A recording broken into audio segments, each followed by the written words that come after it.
कोई नई चीज उनके मुंह से निकली हो तो बताओ। आज के दिन बाबू बेटा अपने से बाहर तो सोच ही नहीं सकते। उनका तो एक आई मी माई सेल्फ का एजेंडा है और उस एजेंडा के ऊपर 10 साल उनने इस प्रदेश को लूटा। मुझे नहीं लगता कि भूपेंद्र सिंह हुड्डा के बेटे को आज इतना भी पता है कि उनके राज में कैसे लूटा जाता था। नव संकल्प रैली की शुरुआत सोनीपत से हुई थी। आज छठी लोकसभा जननायक जनता पार्टी ने कवर करी है और जिस तरह का जोश और उत्साह लोगों में है, मैं मानता हूं कि 5 साल में संगठन को चौधरी अजय सिंह चौटाला जी ने जिस तरह से सशक्त बनाया है, आज उसका नतीजा है। और बूथ पर जो हमने मेंबरशिप में नए सदस्य हर बूथ पर 25 जोड़े, आज नए भी युवा जुड़ रहे हैं और साथ में जो पुराने साथी रहे किन्हीं कारण दूर हुए, उनके भी बड़ी संख्या में जुड़ाव वापस हुआ है। और मुझे खुशी है कि करनाल के 9 हलकों में साथियों ने बड़ी अच्छी मेहनत की। दीपेंद्र सिंह हुड्डा कल रात को गरोंडा में थे, वो सीधे तौर पर कह रहे हैं कि सरकार कांग्रेस की ही बनेगी और भूपेंद्र सिंह हुड्डा के नेतृत्व में बनेगी। कोई नई चीज उनके मुंह से निकली हो तो बताओ। आज के दिन बाबू बेटा अपने से बाहर तो सोच ही नहीं सकते। उनका तो एक आई मी माई सेल्फ का एजेंडा है और उस एजेंडा के ऊपर 10 साल उनने इस प्रदेश को लूटा। 63,000 एकड़ से ज्यादा प्राइवेट बिल्डरों को लैंड एक्वायर करके दी। सुप्रीम कोर्ट के निर्णय आ लिए इस पर। एक भी भर्ती उनकी सरकार की ऐसी नहीं है जो कोर्ट ने स्ट्राइक डाउन ना करी। युवा के साथ खिलवाड़ किया और आज के दिन हरियाणा प्रदेश को तो लैंड ऑफ अपॉर्चुनिटी हमने बनाया है। 38,000 करोड़ का निवेश हरियाणा प्रदेश में 4 साल में आना बहुत बड़ी बात है।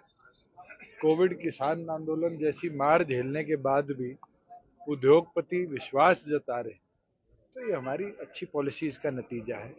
14 फसलें हम एमएसपी पर खरीदते हैं, ये हमारे किसान को सशक्त बनाने की बात है। आज मंडी में बैठे, आपने कहीं देखा कि कोई किसान ये कहता हो मेरी पेमेंट नहीं आई, आड़ती कहता हो मेरी कमीशन नहीं है?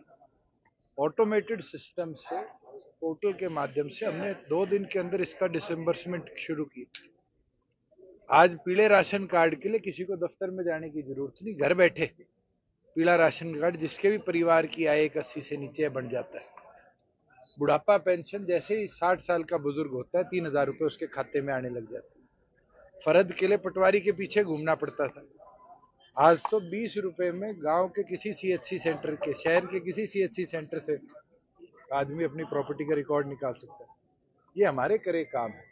और ये लोग तो वो सोच के जो कहते हैं पोर्टल बंद कर देंगे, ये तो चाहते हैं ये बाबूशाही भारी हो, आम आदमी को दफ्तरों के धक्के काटने पड़े। हमने तो 600 से ऊपर सुविधाएं हैं जो आम नागरिक के लिए उसके सीएचसी सेंटर तक पहुंचाने का। जेपी नड्डा पंचकुला में थे, उन्होंने कहा है कि गठबंधन जारी रहेगा, गठबंधन जारी रहेगा। ऐसे में उचाना सीट पे काफी संशय हो जाता है। मैं 4.25 साल हो गए, 28-27 अक्टूबर को शपथ ली थी, उस दिन सुनने लगा था 15 दिन में टूटेगा, 15 दिन में टूटेगा। हरियाणा प्रदेश को आगे ले जाने के लिए दोनों पार्टियों ने बहुत अच्छा काम किया। गठबंधन है, आगे भी रहेगा और प्रदेश को और मजबूत। बीजेपी के प्रदेश अध्यक्ष बयान दे रहे हैं कि 10 सीटों पर बीजेपी लड़ेगी और जीतेगी।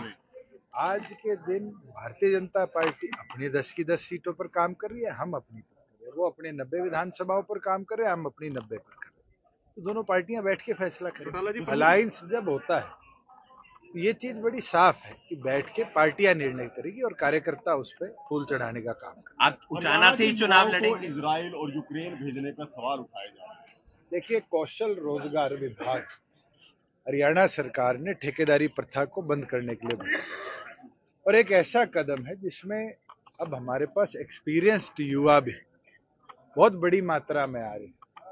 फॉरेन कॉरपोरेशन विभाग हमने 2 साल पहले इस सरकार में बनाया है। बहुत सी एम्बेसीज ऐसी हैं जिनने हमसे संपर्क किया है। मेरे पास स्वयं कनाडा के भी हाई कमिश्नर आए थे, डिप्टी हाई कमिश्नर ब्रिटेन के भी आए थे। वो लोग चाहते हैं कि स्पेसिफिक स्किल सेट का कोई बच्चा हो तो उनके वहां पर एम्प्लॉयमेंट अपॉर्चुनिटीज है। और हमने इसीलिए कदम उठाया है कि ऐसी कंट्रीज जहां पर आज एम्प्लॉयमेंट के अवसर हैं और हमारा सशक्त पढ़ा लिखा युवा उस अवसर को अगर फुलफिल कर सकता है तो उसको जरूर ये अवसर हम देने का। आप चुनाव उचाना से ही लड़ेंगे? आपके कोई शक है? नहीं, आप बताएं सर। मेरे को तो कोई शक नहीं। दीपेंद्र हुड्डा ने आरोप लगाया कि बीजेपी जेजेपी ने हरियाणा की संपदा को लूटा है, जिस तरह से ईडी की रेड हो रही है। आज उनके विधायक के घर पे रेड होती है। मुझे नहीं लगता कि संपदा हमारे किसी ने लूटी है, उनने लूटी है इसलिए तो रेड हो रही है। और ये मुकदमा कौन सी सरकार का है? ये मुकदमा भूपेंद्र सिंह हुड्डा के टाइम का है, जब माइनिंग बंद हो गई थी करनाल में, यमुनानगर में, और इन लोगों ने इलीगल माइने चलाने का काम किया। मुझे नहीं लगता कि भूपेंद्र सिंह हुड्डा के बेटे को आज इतना भी पता है कि उनके राज में कैसे लूटा जाता था। आज के दिन रॉबर्ट वाड्रा के पेपर गायब हो जाते हैं बैंकों से, ये उनकी लूट को छुपाने के लिए कदम है। मैं ये मानता हूं कि हमारी सरकार ने बड़े क्लियर विजन के साथ पूरे हरियाणा के 90 कॉन्स्टिट्यूएंसीज का विकास कराया। आज 6800 गांव के अंदर, 6300 ग्राम पंचायतों के अंदर आज बराबर सामान्य ग्रांट पॉपुलेशन के आधार पर मिलती है। इनके राज में तो ग्रांट भी रोहतक जिले से बाहर नहीं आती थी। आप सोनीपत वालों से जाके तो पूछो, आज खरखोदा को तो विकसित हमने किया है। आज पद्मा के माध्यम से हर ब्लॉक में उद्योग लगे, इसके ऊपर हमारी सरकार का विजन बड़ा क्लियर है। 38,000 करोड़ का निवेश आया। अभी उन्नो मिंडा ने 92 एकड़ जमीन हमसे हाई पावर में खरीदी है। हमारे बीच में यूफ्लेक्स कर एक कंपनी है पानीपत के अंदर, नॉर्थ इंडिया का सबसे बड़ा पॉलिएस्टर का प्लांट लगा रही है। मारुति ने अपना प्लांट बनाना शुरू कर दिया है। एटीएल का प्लांट जनवरी 2025 के अंदर शुरू हो जाएगा। फ्लिपकार्ट ने अपनी नींव रख दी। इतनी कंपनियां हैं जो हरियाणा में कभी सोचती नहीं थी आने का, क्योंकि कांग्रेस के राज में गोलियां चली थी, डंडे चले थे, लोग मरे थे। आज वो खुशी के साथ हमारे प्रदेश की तरफ आते हैं। अयोध्या जाना होगा सर राम मंदिर का? बिल्कुल दर्शन करके आएंगे समय में।